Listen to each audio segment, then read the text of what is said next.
Pirmiausia, aiškiai ir nedviprasmiškai aš noriu pasakyti Ukrainos žmonėms vieną dalyką. Jūs ne vieni. Jūs tikrai ne vieni. Mes esame su jumis. Mes 100% palaikome savo brolius ir sesės Ukrainoje.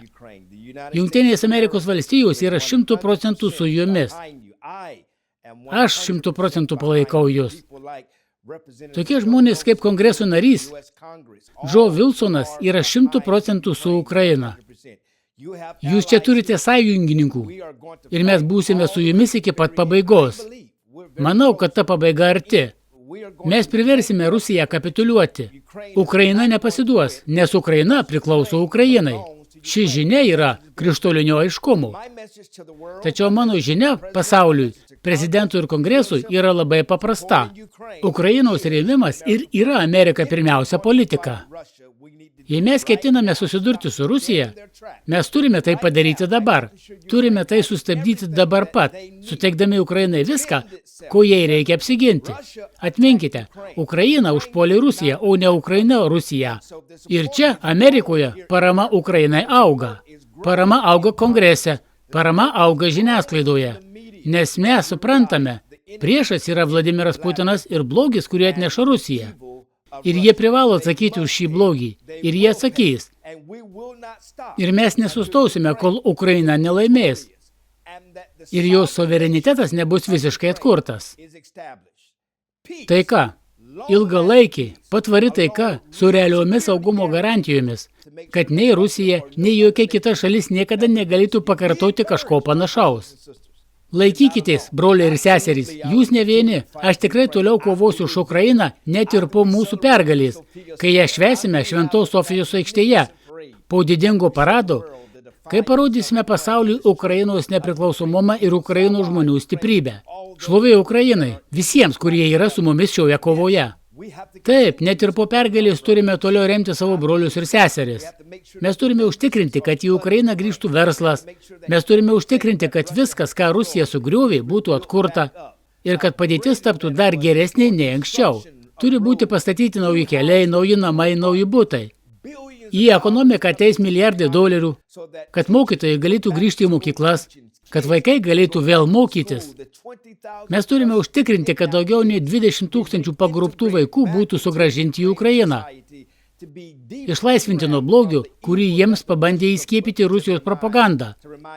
Kad jie prisimintų, jog yra stiprūs Ukrainos piliečiai, kad jie turi priežasčių mylėti savo tautą, savo šalį ir savo žmones. Po karo laukia neįtikėtinai daug darbų. Mes turime sugrąžinti ten verslą. Ir šis darbas jau vyksta. Mes turime atstatyti ligoninės, kelius, iš griuvėsių pakelti mokyklas ir atkurti sugriautas bažnyčias.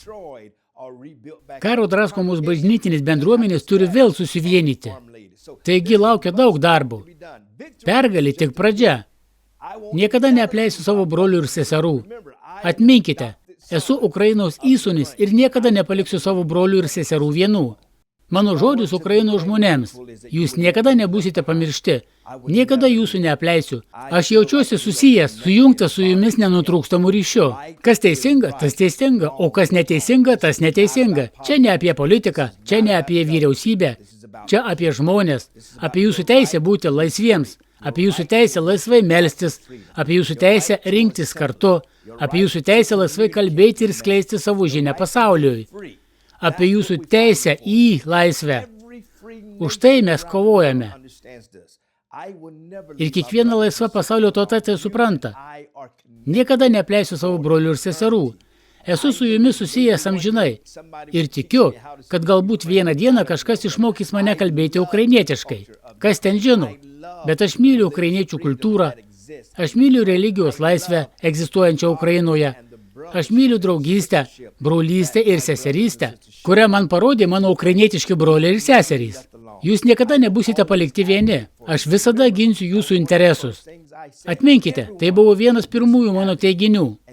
Kiekvienam reikia gynėjų. Patikėkite, broliai ir seserys, pastorius Markas Burnsas yra tas gynėjas ir visada jo liks nuostabių Ukrainos žmonių akyse. Aš turėjau garbės dirbti su Alatra savanoriais. Nuo Romos iki Korėjos. Mes ką tik grįžome iš Korėjos ir, žinoma, tęsėme savo darbą Ukrainoje, taip pat čia Jungtinėse Amerikos valstijose.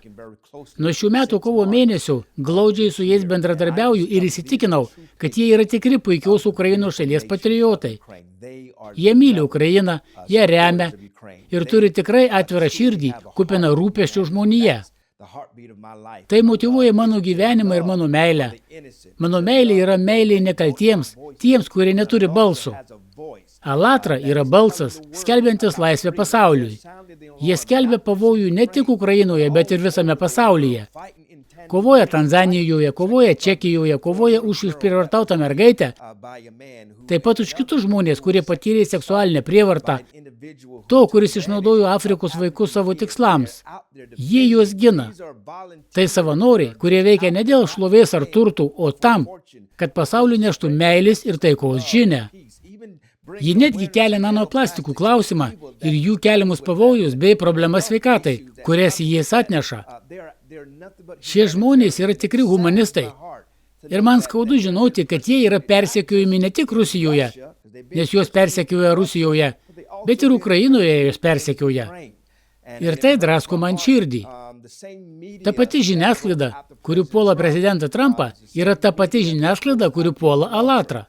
Ta pati žiniasklaida, kuri sako apie mane nepalankius dalykus. Ir tie patys žmonės, kurie skleidžia melą apie Alatrą. Tai tiesiog šmeižto kompanija. Prezidentas Trumpas neseniai man pasakė, pastoriau, jūs pasirodote žiniasklaidoje beveik taip dažnai kaip ir aš. Nes žiniasklaida nesako gerų dalykų apie tokius žmonės kaip mes, tuos, kurie sako tiesą. Jie nori kontroliuoti savo įvykių versiją. Ir būtent tai vyksta su nuostabiais Alatros savanoriais. Man skaudu matyti juos kovojančius už Ukrainą, bet susidarančius su tokiu elgesiu. Ir aš labai aiškiai pasakiau Ukrainos vadovybei. Tai mano broliai ir seserys. Jie kovoja kartu su manimi. Jie padeda man padėti jums. Jie padeda man perduoti žinią pasauliui. Jie yra besąlygiški, absoliučiai proukrainietiški. Ir aš galiu pasakyti vieną dalyką. Rusija gerai padirbėjo, nes jos FSB infiltravosi į įvairias Ukrainos struktūras. Yra žmonių, kurie teigia kalbantys Ukrainos vardu, bet iš tikrųjų jie yra Rusijos agentai. Be to, ta pati moteris, kuri persekiojo Alatros savanorius Ukrainoje, dabar yra kaltinama valstybės išdavystė. Prieš kelias dienas kartu su Marina, jūsų prezidente, mes pasirašėme laišką Ukrainos vyriausybei. Jis jau įteiktas. Ir aš atidžiai stebiu šią situaciją, palaikydamas ryšį su aukščiausio lygio Ukrainos valdžios atstovais, kad perduočiau šią žinią. Šie žmonės yra mūsų pusėje, jie dirba su mumis. O tie, kurie infiltravosi jūsų šalį, turi būti pašalinti. Aš labai džiaugiuosi neseniai įkurtų kovos su korupcija institucijų darbu, kurios jau parodė savo vertę. Tai rodo, kad demokratija Ukrainoje tikrai veikia. Kad šioje šalyje yra žmonių, kurie netoleruoja korupcijos, netoleruoja išdavystės, netoleruoja piktnaudžiavimo valdžia. Tai yra tikroji demokratija.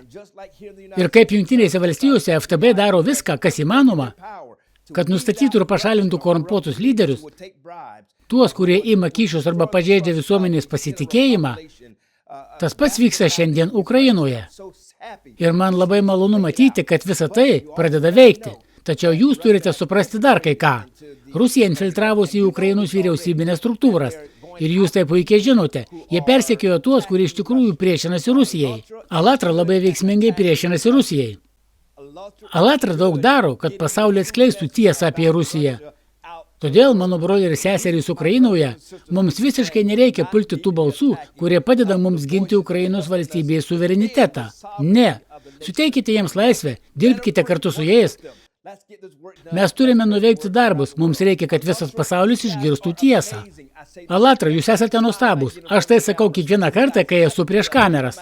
Jūs mane įkvėpėte. Ir kad ir kur pasaulyje bebūčiau, kad ir kur būtumėte jūs, dirbate aukščiausių lygių. Ir man garbė stovėti petys į petį su jumis, kad atneštumėte taiką, klestėjimą Korėjoje, Romoje, Vatikane, Afrikoje ar Tanzanijoje, Čekijoje, kad ir kur bebūtume. Tai yra taikos ir meilės žinios nešimas pasauliui, išpildant tai, ką seniai pažadėjau, būti tų, kurie neturi balso gynėjų. Ir būtent tai daro Alatra. Ir aš džiaugiuosi galėdamas bendradarbiauti su jais, kad tai taptų realybę.